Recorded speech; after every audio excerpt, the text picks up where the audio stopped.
When I bought land outside a stuck-up HOA, all I wanted was peace and privacy. What I got was war. She came with fake maps, lies, and cops on speed dial. They tried to push me out, bury me in rules. But I don't scare easy.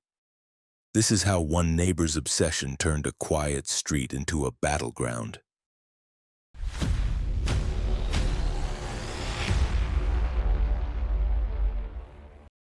I never planned to be the enemy of a suburban regime. I just wanted peace, space, and a bit of damn quiet. After my divorce and 20 years of squeezing into urban apartments like a sardine in a tin, I needed air. I needed trees. I needed to not hear my neighbors fight through the paper-thin walls about who left the milk out again. So when I found a patch of land just outside a well-manicured, rule-loving HOA-controlled neighborhood, I knew it was fate. 5 acres of ungoverned bliss. A battered old cabin stood in the middle of the lot, and yeah, it looked like a serial killer might have lived there once. But it had bones. And those bones were mine now. The real estate agent had looked me in the eye and said, "This is off the HOA grid, they can't touch you." I loved how she said it like we were talking about radioactive waste. I signed the papers that same week, and by the end of the month I was hauling lumber and rewiring old circuits in that creaky house like it was my last stand. And for a while it felt like I'd won. No neighbors knocking, no fines in the mailbox, no smiling committee members judging my untamed lawn. That lasted for exactly 6 days. On a warm Thursday morning, I was digging out a stubborn stump when I heard the rhythmic crunch of footsteps on gravel. Deliberate ones, the kind of footsteps that say, "I have a clipboard somewhere and I'm not afraid to use it." I straightened up, sweat dripping from my chin, and saw her. She had the haircut. You know the one. Platinum blonde bob, cut like she measured it with a ruler. White visor. Tennis whites that had probably never seen a court. She was holding a folder thicker than my mortgage file and smiling like I'd already disappointed her. "Hello there," she chirped too loudly. "You must be the new neighbor." I wiped my hands on my jeans and nodded. "Yeah, just moved in last week." She extended a hand I didn't shake. Too dirty, too sweaty. "I'm Karen Sanderson, president of the Willow Ridge Homeowners Association. We just wanted to welcome you to the neighborhood." I blinked. "Thanks, but I'm not actually in Willow Ridge." Her smile didn't waver, but her eyes narrowed just a hair. "Well, technically, your lot backs onto Maple Court, which is within the boundaries of our community, so we do consider it part of the neighborhood." I chuckled. "That's generous of you, but my deed says otherwise." She didn't laugh. Instead, she opened the folder and pulled out a laminated welcome letter, complete with a rules summary, a dues schedule, and a color chart of approved exterior paints. "We just ask everyone to maintain standards.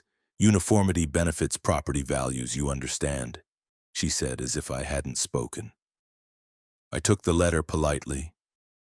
"Appreciate the info, but again, I'm not part of the HOA." That's when the smile cracked. "Well, you do share a visual perimeter with our development," she said slowly.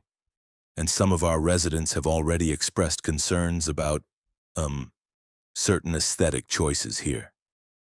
She glanced meaningfully at my faded cabin and the junk pile I was sorting for firewood.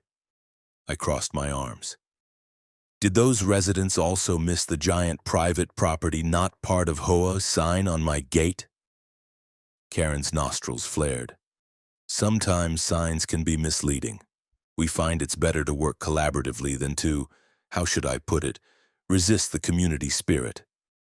I gave her a long look. "I'm a fan of solitude, not spirit. We good here?" She looked at her papers like she was deciding whether to call in air support. Then she smiled again. Too wide, too sharp.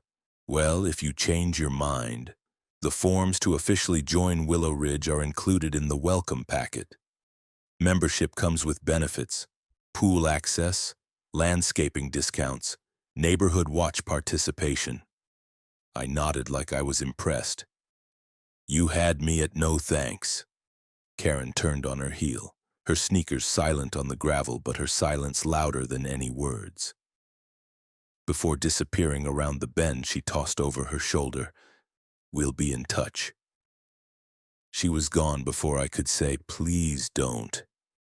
I stood there holding the packet of rules like it was a biohazard. Later that evening, after showering off a layer of dirt and unpacking more boxes, I found a fresh envelope wedged into my mailbox. No stamp, no return address. Inside, another HOA bylaws pamphlet and a passive-aggressive note scribbled in loopy cursive. Unpainted sheds and exposed construction materials lower property value for all of us. Please be considerate. I laughed out loud, loud enough to startle a squirrel off my deck. I didn't reply. I didn't paint the shed, but I did add a second sign to my gate. Private property, not governed by HOA. Approaching without purpose may result in unwanted conversation. I thought that might be the end of it. But then 2 days later, someone tore the new sign off the gate. And I knew then, without a doubt, Karen wasn't done. 3 days after the sign was ripped off my gate, I noticed a flyer pinned to a community board outside the grocery store near Willow Ridge. I wasn't even looking for trouble, just wanted eggs and coffee. But there it was, a neatly printed sheet with bold all-caps lettering at the top. Neighborhood Watch Alert. And below that, a grainy photo of me, taken from across the road while I was unloading lumber from my truck. Under the photo, in bold italics, "New resident at 143 Maple Edge, not in compliance with community standards. Please remain vigilant." I stood there in front of the board, eggs forgotten, trying to decide if this was hilarious or deeply deranged. Probably both. I took a picture of it with my phone and walked out of the store with nothing but bad intentions and a pack of gum. That same afternoon, I found another surprise in my mailbox. A letter, this time typed, unsigned. It read, "Several families have expressed concern about the disruptive nature of your property. Large vehicles, loud equipment, hazardous-looking materials. Please consider relocating for the peace of the community." No return address, no name, just cold bureaucratic venom on recycled paper. The timing was too precise. Someone was trying to isolate me, weaponize the silence of suburban streets. And I had a pretty good idea of who had the time and temperament for this kind of Cold War. Karen. By the end of that week, I noticed something else. My neighbors had started avoiding eye contact. The guy across the road who used to give me the occasional nod while mowing his lawn now turned his back when I passed. A different man, someone I didn't recognize, actually crossed the street to avoid walking in front of my property. It would have been funny if it wasn't so damn calculated. Karen was winning the optics war. Quietly, efficiently. And I wasn't playing. At least not yet. The real kicker came that Saturday. I was working on rebuilding the old porch railing when I heard a knock on the post behind me. Polite, almost apologetic. I turned, and there stood an older man, probably in his 70s, with a clipboard and an HOA badge clipped to his shirt like it was a sheriff's star. He cleared his throat. "Mr. Brown?" "Depends who's asking," I said, wiping sawdust off my hands. "George Ellison. I'm on the HOA's review committee. I just wanted to introduce myself and, maybe clarify some things." "Clarify away." He looked uncomfortable. "There's been a lot of chatter recently. Complaints. Karen's been active." I raised an eyebrow. "Active like stapling flyers around town and writing anonymous hate mail?" He gave a weak chuckle. "Something like that. I'm not sure everyone in the HOA board agrees with her approach, but officially you're outside the HOA boundaries. You're not under our authority." "I'm aware." "She's trying to push a vote," George said, glancing back toward the street. A kind of residential ethics clause, nothing binding. But if she gets enough community backing, she can pressure the county zoning board into reclassifying your edge lot. My spine stiffened. She wants to annex my land into the HOA. He hesitated. Unofficially? Yes. She's calling it a protective buffer zone to maintain neighborhood character. She's collecting signatures. I'm pretty sure most people signing have no idea what they're actually agreeing to. And you? George shrugged. I'm too old for this crap. I laughed. A real one for once. He handed me a folded piece of paper, an agenda for the next HOA meeting. She's bringing it up officially in 2 weeks. Just thought you should know. After he left, I sat on the steps and stared at my boots. Karen wasn't just being annoying, she was running a political campaign to remove me like a stain on her khakis. She wanted me gone, erased, reclassified out of existence. And she was doing it like every good suburban tyrant does, through procedure. The next morning I found a new surprise. Someone had dumped a pile of landscaping brochures on my driveway, all from HOA-approved vendors. Each one had been marked with red Sharpie notes. Great for hiding old sheds, and will match the rest of the neighborhood. There was also a printed screenshot of my property from Google Maps, circled in red with the words, "Eyesore in progress." The message was clear: blend in or get out. I didn't respond, not yet, but I kept everything, every flyer, every letter, every surveillance-style image. I scanned them, photographed them, backed them up in the cloud, printed hard copies, and filed them under Salboy. Suburban Warfare, Phase 1. Let them keep playing the PR game. I was just getting warmed up. It was almost impressive, the length she was going to. Karen didn't just want me gone, she wanted to erase me from the narrative entirely. By the following week, I started hearing whispers that my property was under review for zoning irregularities, which was interesting because I hadn't submitted anything for review. Apparently someone else had. That someone was Karen. She wasn't bothering to hide it anymore. On Wednesday morning, a white city planning vehicle pulled up to the edge of my driveway. 2 men stepped out, clipboards in hand, vests on, scanning my house like I'd just built a missile silo instead of a new deck railing. I stepped out onto the porch, coffee mug in hand, and waved. "Morning," I called out. "Can I help you fellas?" They exchanged a look. The older one stepped forward. "Morning, sir. We're here on a zoning clarification. We received a community petition with supporting documents stating this property might fall under a modified HOA boundary from a recent amendment." "Ah," I said, nodding. "And that amendment would happen to come from a woman with a helmet hair bob and a laminated binder addiction?" The younger inspector smirked. The older one did not. "Would you mind if we took a few measurements and compared some parcel data?" "Be my guest," I said. "But I hope you like fiction."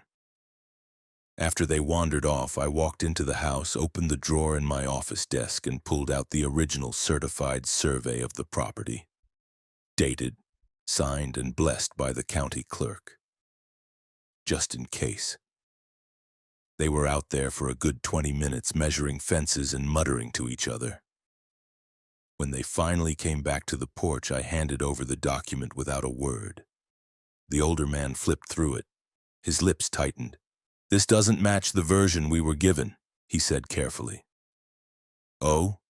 The fantasy map from the HOA? We weren't told it came from them." "Sure you weren't."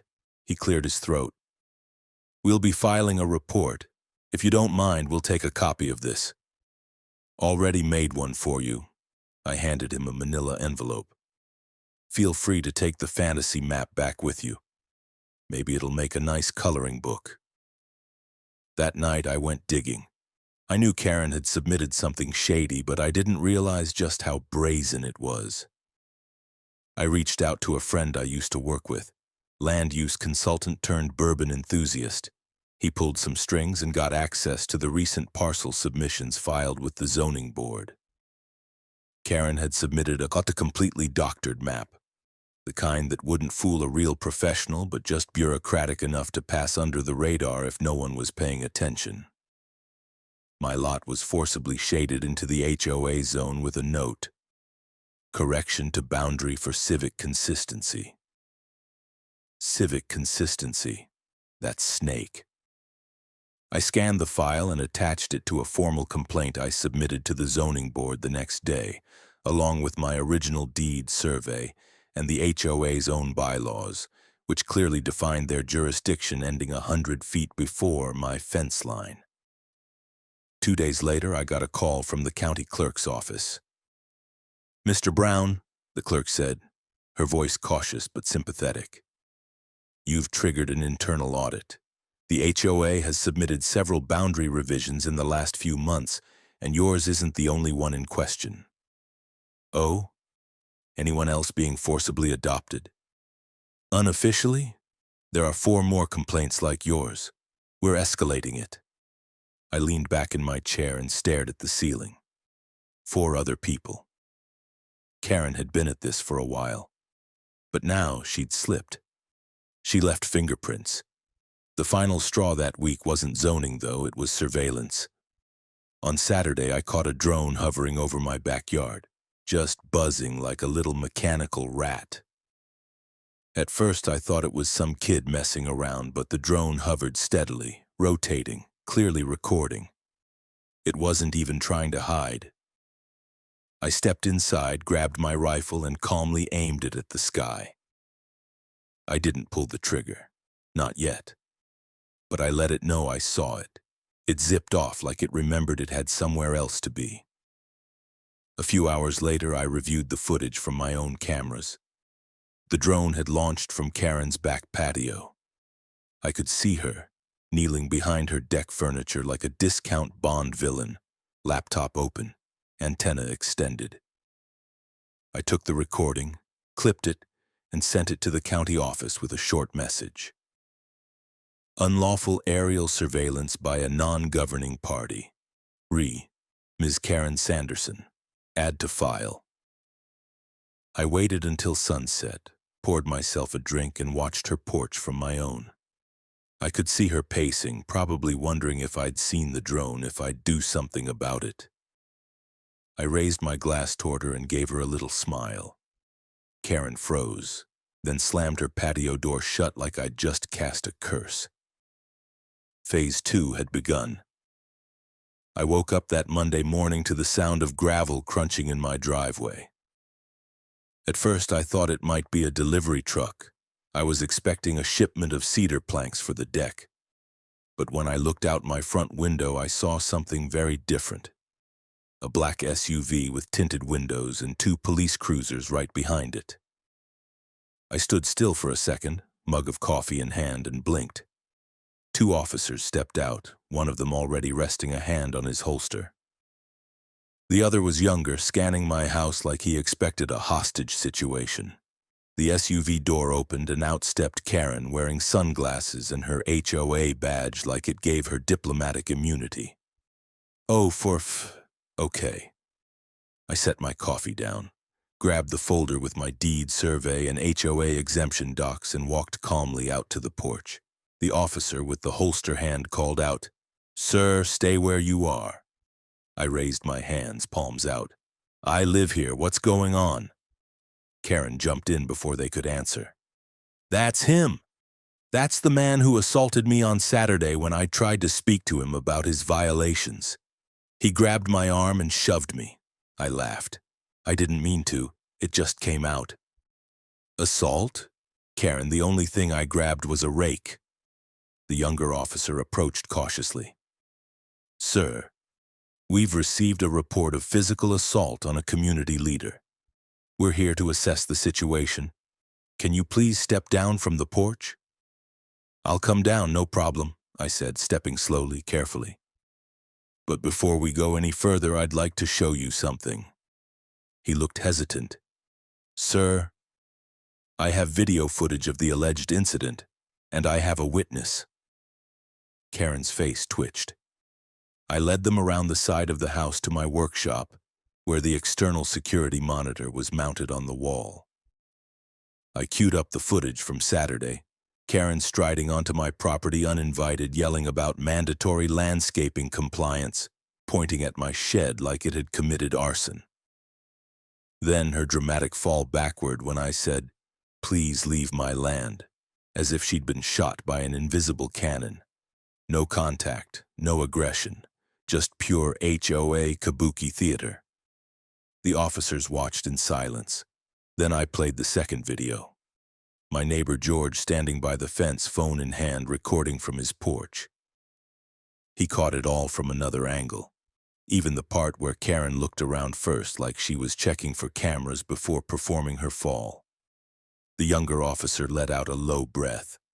Karen snapped, "This footage is edited. This isn't admissible. He threatened me. He raised his voice." "You trespassed, Karen," I said flatly. "And you lied to law enforcement. That's 2 counts against you." The older officer stepped aside and spoke into his radio. The younger one turned to me. "Do you have a copy of this footage we can take?" "Already burned onto a USB, I said, handing him the drive. George walked over as if summoned by drama. "Want me to email mine too?" he asked. "I've got better resolution." Karen looked like she'd swallowed battery acid. "This isn't over," she hissed. The officer turned to her. "Ma'am, we'll need you to remain here while we sort this out." "What? I'm the victim." "Not according to this footage."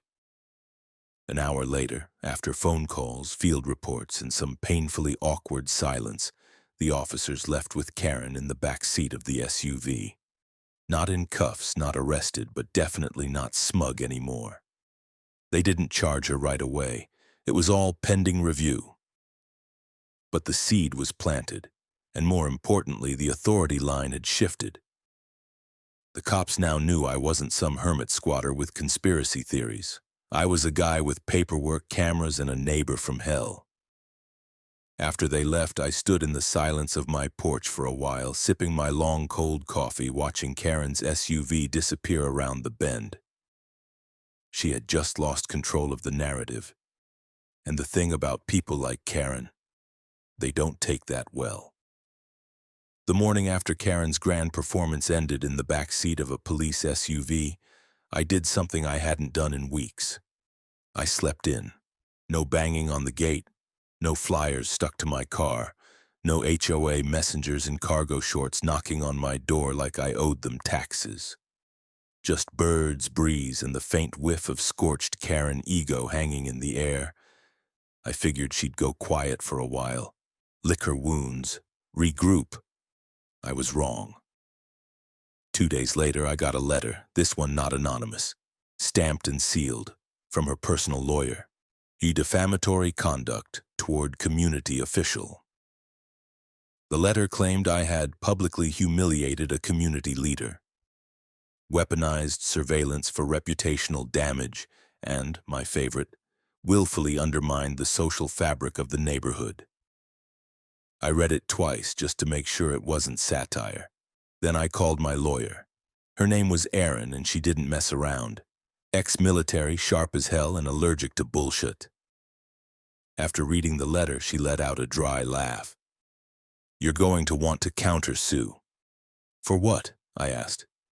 "Defamation, false police report, trespassing, possibly malicious prosecution, depending on what that officer writes in the internal review." "Sounds expensive." "Not if we win." So we filed. The complaint included everything: the trespass, the drone footage, the forged boundary documents, and of course the attempted police ambush. We weren't just playing defense anymore, we were going full offense. Meanwhile, Karen's lawsuit fizzled. Her lawyer must have realized they were tap dancing on a landmine because they withdrew the complaint a week later with no explanation. But by then, the story had leaked. George had posted about the incident on the neighborhood Facebook group, and someone reposted it to Reddit. From there, it hit the local subreddits, then the HOA horror story forums, and finally, somehow, a local news outlet picked it up. Next thing I knew, a reporter was standing on my porch asking if I'd like to give a statement for HOA tyranny or neighborhood justice. I told her I'd only speak on the record if she included a photo of Karen's drone. She agreed. Karen naturally declined to comment. The article went up 2 days later. A 3-minute clip aired on the evening news. And in it, they showed a small piece of Karen's outburst caught on a police body cam.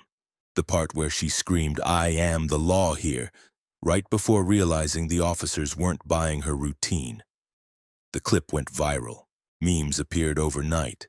Karen photoshopped in a Judge Dredd helmet. Karen as Napoleon. Karen in front of a burning HOA sign yelling, "My rules matter more." At first it was funny. Then it was humiliating. For her. That's when I launched the petition. It started small. Just a page on a local forum titled, "Time to Rethink HOA Power."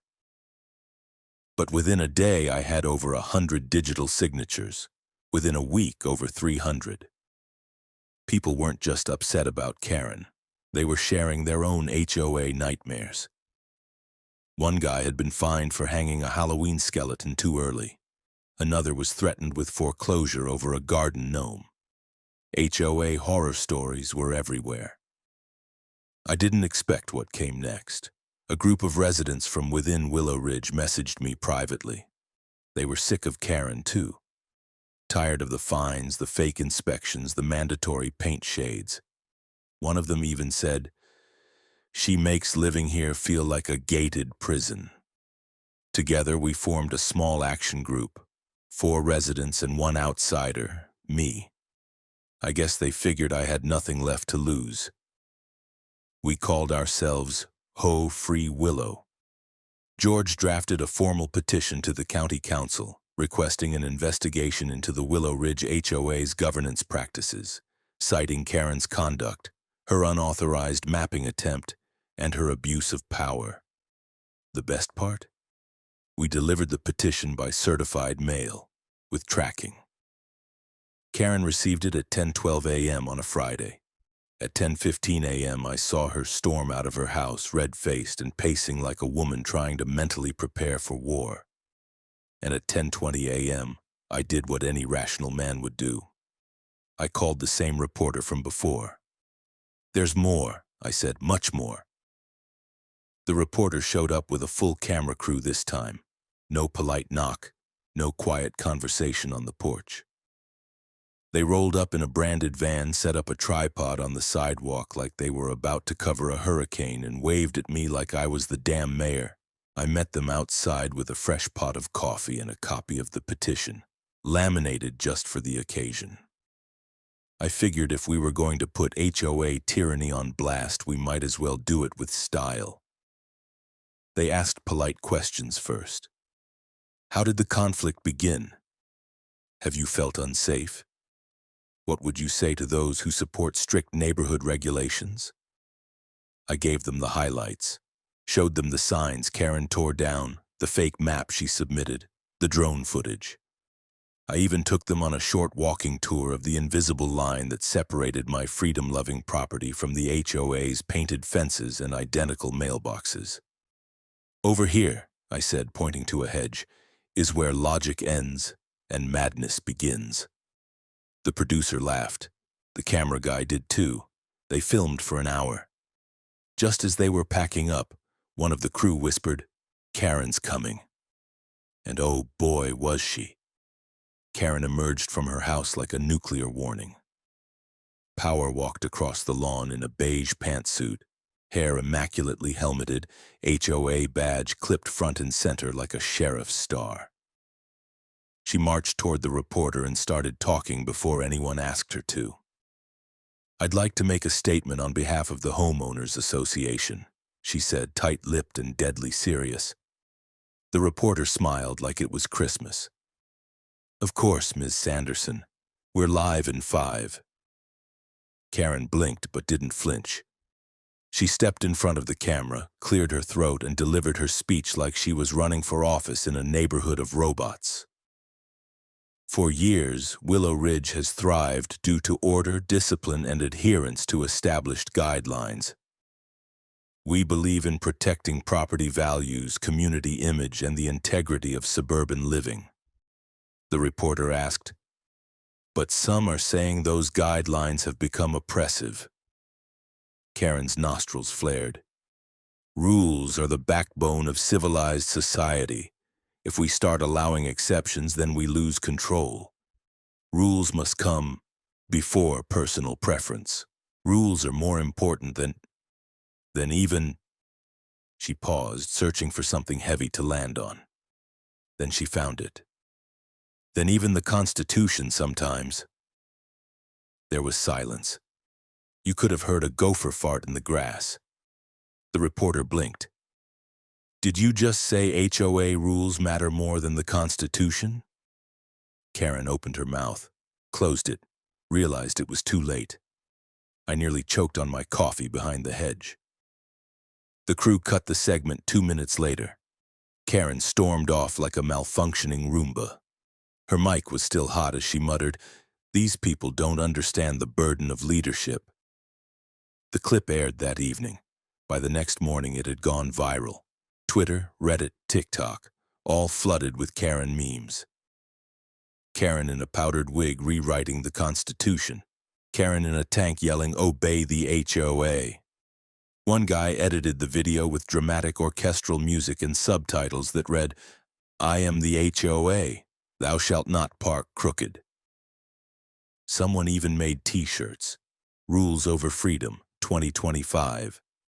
But the real blow came during the emergency HOA meeting called that same weekend. I wasn't invited, obviously, but George filled me in. They held a vote. Karen was suspended indefinitely as HOA president pending investigation. Her support collapsed overnight. Even her usual yes men turned tail. A few cited personal liability concerns. One simply said, "She made us look like fascists." Afterward, George handed me a copy of the meeting transcript. I framed it, right next to the laminated petition. By Monday, HOA Free Willow had added 20 new members. One guy down the street invited me to beer and barbecue. "I used to hate how loud your power tools were," he said. "Now I think they sound like freedom." I raised a bottle to that. Karen hadn't spoken to me since the interview. Her lawn started to look a little less perfect. No new flyers, no drones, just silence. The beast had been wounded. But I knew it wasn't dead yet. It's funny how fast a neighborhood changes once the fear is gone. Within 2 weeks of Karen's media meltdown and her indefinite suspension from the HOA, Willow Ridge looked different. And not just on paper. People started waving to each other again. Someone parked a pickup truck on the street overnight, and no one reported it.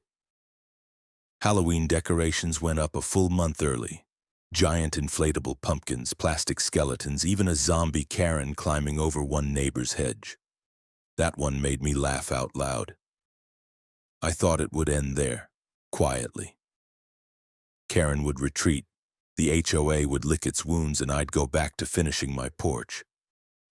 But the real surprise came when I got an invitation in the mail. It was from George and the restructured HOA board. Formal language, stamped envelope and all. "We cordially invite you to attend a special open forum on the future of Willow Ridge governance. Your insights and experience would be greatly valued." I stared at the letter like it was radioactive. They wanted me to speak. The guy who wasn't even part of the HOA. I showed up out of pure curiosity. They held the meeting in the community rec center, now freed from the grip of beige banners and HOA propaganda posters. Folding chairs, a projector, coffee and cookies. George opened the floor with a short speech, then gestured for me to take the mic. I wasn't sure what to say at first, but then I looked around the room, people I barely knew, some I didn't like, others who once avoided my eye contact, and they were listening. "I'm not a member of your HOA," I started, "and I never wanted to be, but I am your neighbor, and I've seen what happens when a rule book becomes a weapon." A few people nodded. "I get it, order's nice. Nobody wants a meth lab next door, but there's a line. When rules stop protecting people and start punishing them for being human, that's when the whole thing rots." More nods, a few murmurs of agreement. Karen wasn't the problem, she was a symptom. The real problem was that no one said no. Not loud enough, not early enough. I just happened to be the guy with the camera and the landline to an attorney who doesn't blink. That got a laugh. "So if you're rebuilding this thing, start with that. Accountability, transparency, and some good old-fashioned boundaries. And maybe let folks hang a garden gnome without calling in the National Guard." Applause, actual applause. I stepped down and grabbed a cookie just to feel normal again. After the meeting, George came up and slapped me on the back. "You should run for the board," he said, grinning. I nearly choked on my cookie. "Let's not get crazy," I said. "I still like being a hermit." "Fair enough," he laughed. I figured that would be the real end. But a few days later, something else happened. I caught Karen on my property, not storming, not ranting, just standing there, at the edge of my driveway, alone, unarmed. I stepped outside, not sure what version of her I was about to meet. She looked tired, less polished, like the war had taken something from her she didn't know how to live without. "I wanted to apologize," she said quietly. I blinked. Didn't expect that. I got carried away. I thought I was protecting something, but I think I was just afraid of change. We stood there in silence for a second. Then I poured her a cup of lemonade from the pitcher on the porch and handed it to her. She didn't smile, but she drank it. Then she left. Didn't say another word. Didn't have to. Later that week, we held a small barbecue. Not a rebellion, not a protest. Just neighbors. Kids running through sprinklers, someone playing classic rock from a tinny Bluetooth speaker, burgers on the grill. I looked around and realized something weird. I felt welcome. Someone had put up a handmade sign near my mailbox. "Property lines are real, but they're not walls." I didn't put it there, but I left it up.